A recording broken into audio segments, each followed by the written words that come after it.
Halo, assalamualaikum warahmatullahi wabarakatuh. Ketemu lagi dengan saya Hamdoni Boyong di channel YouTube Hamdoni Boyong.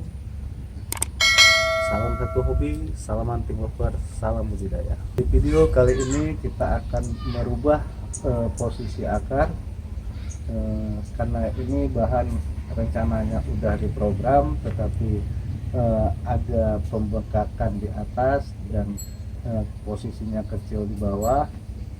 Kita berusaha untuk mengejar proporsionalnya dan bagian bawah kita ambil posisi terbesar. Oke, kita coba buka, lihat dari kondisi awalnya bagaimana kondisi pohon ini, dan akan kita kerjakan, kita merubah posisi tapaknya menjadi di bagian yang terbesar. Oke, media kita buka.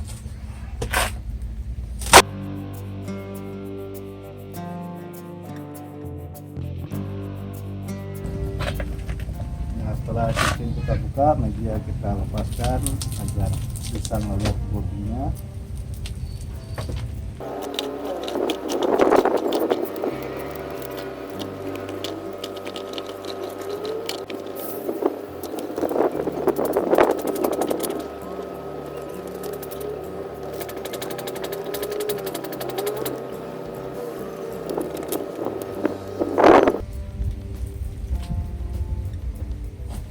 Kita coba siram untuk melihat tapak awalnya.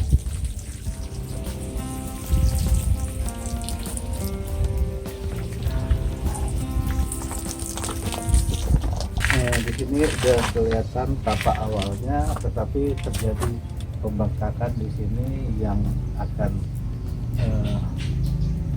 mengurangi nilai bonsai yang akan kita bikin, karena tujuan program itu sendiri untuk memaksimalkan secara bentuk seproporsional mungkin dan seindah mungkin, sealami mungkin. Nah, ketika ini kita awalnya merencanakan tapaknya yang ini, kita akan berubah pada posisi yang ini karena terjadi pembengkakan di sini yang mengakibatkan pengecilannya tidak dapat secara proporsional. Kita akan coba menandai posisi yang akan kita tumbuhkan akar pada bahan ini, dan kita akan ambil yang sebelah atasnya untuk merubah tapak yang akan kita bikin baru, posisi akar yang kita bikin baru, dan kita ambil pembengkakan terjauh untuk memposisikan akar primer yang akan tumbuh pada pangkal-pangkal pohon nantinya. Jadi kita akan memposisikan akar di sini nantinya. Akar primer akan tumbuh di pembengkakan yang paling jauh. Kita coba tandai.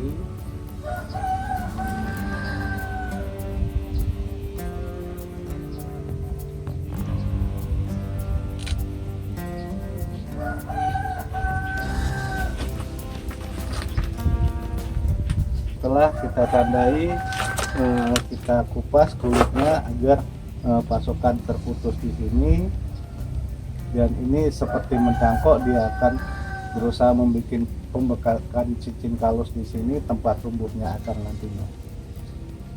Oke, kita mulai melakukan pengepasan.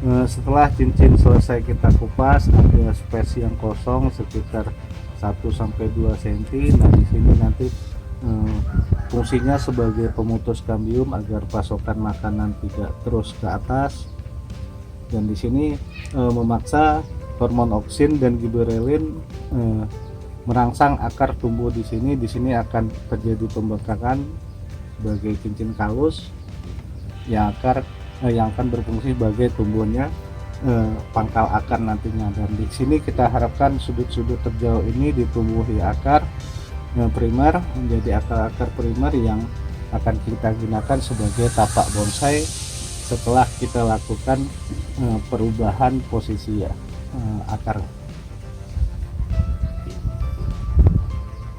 setelah ini kita kupas, dan ini semua getah dan lendir-lendir yang ada menempel di sini, kulit-kulit yang masih menempel kita bersihkan, kita kikis sehingga dia tidak kembali bergerak menyatukan kambium yang terputus ini.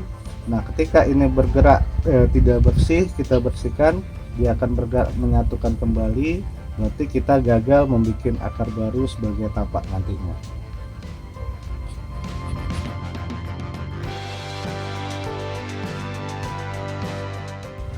Jadi pembersihan selesai kita lakukan dari lendir-lendir kambium yang akan mengakibatkan bersatunya kambium kembali yang dapat menyebabkan pembentukan akar barunya gagal.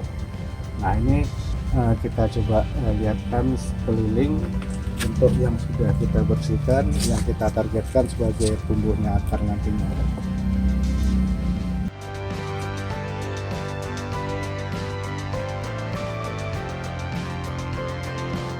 Setelah bersih, kita baiknya kita lakukan pengawapan dari serpihan-serpihan dan getah yang mungkin tercecer atau menempel.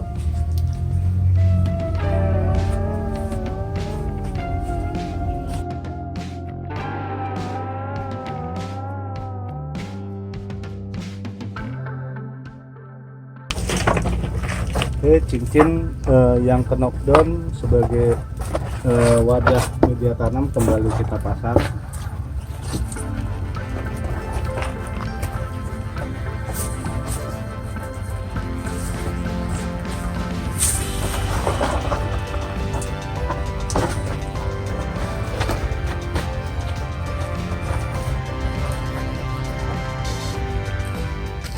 Nah, setelah terpasang media kembali kita masukkan agar akar kembali tertutup dengan baik.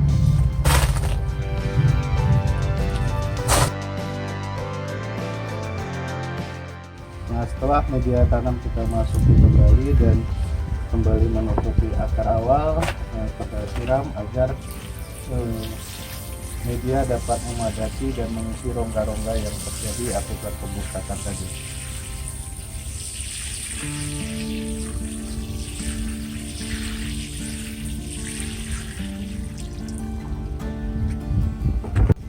Oke, setelah penutupan media selesai kita lakukan di wadah yang ke knockdown bongkar pasang, masih kelihatan bekas luka yang kita bikin, dan di sini posisi akar yang akan kita targetkan tumbuh. Nah, di sini pada prinsipnya tanaman membawa hormon oksin giberelin, tapi mungkin kandungannya sedikit. Nah, di sini butuh pemicu dan terangsang dari luar yang kita buat secara kimiawi, dan ini juga bermanfaat memicu percepatan pertumbuhan akar nantinya. Dan hormon oksin dan giberelin bersinergi dan kita tambah dengan yang dari luar, ini akan dapat memicu percepatan. Nah, kita oleskan ke seluruh bagian yang kita targetkan di tumbuhi akar.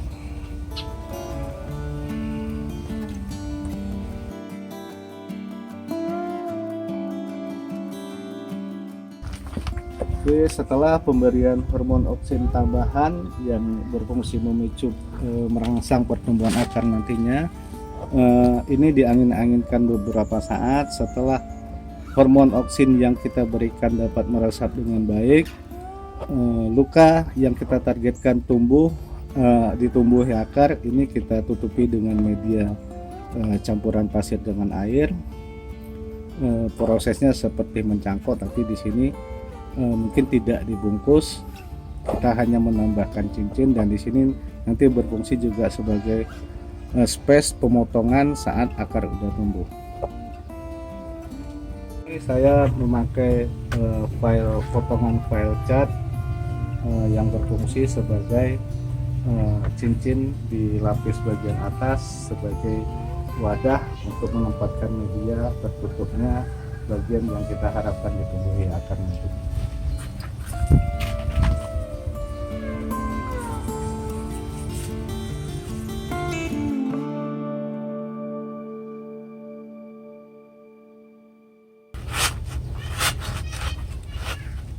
Nah, setelah cincin kita pasang, dan di sini ada ruang untuk menutup bagian yang terluka. Kita tutup dengan media tanam.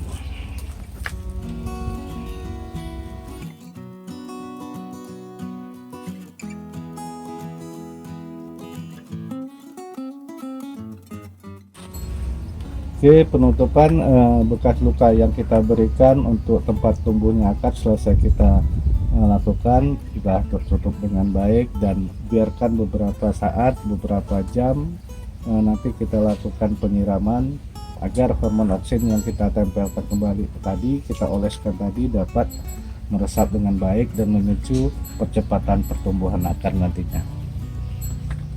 Oke, demikian tadi proses pembentukan posisi tumbuh akar baru sebagai tapak dari bonsai yang akan kita program, karena terjadi pembesaran dan pengecilan yang tidak baik, tidak proporsional. Kita mengulang tapak.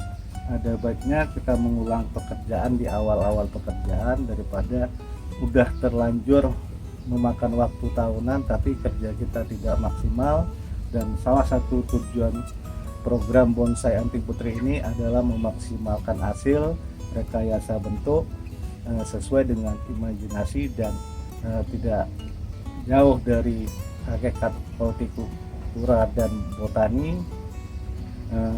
Semakin ke atas, semakin ke ujung, semakin mengecil. Nah, ini kesan alami juga harus muncul mungkin di atas 70%. Nah, ini perpaduan antara tanaman dan seni. Kita mengapresiasikan ke seni, ke tanaman, dan ini sedapat mungkin kesan alami harus muncul walaupun dia rekayasa bentuk. Oke, mungkin hanya itu saja dari saya, berbagi pengalaman, berbagi cerita, semoga bermanfaat. Salam satu hobi, salam anting lover, salam budidaya. Jangan lupa subscribe, like, and share.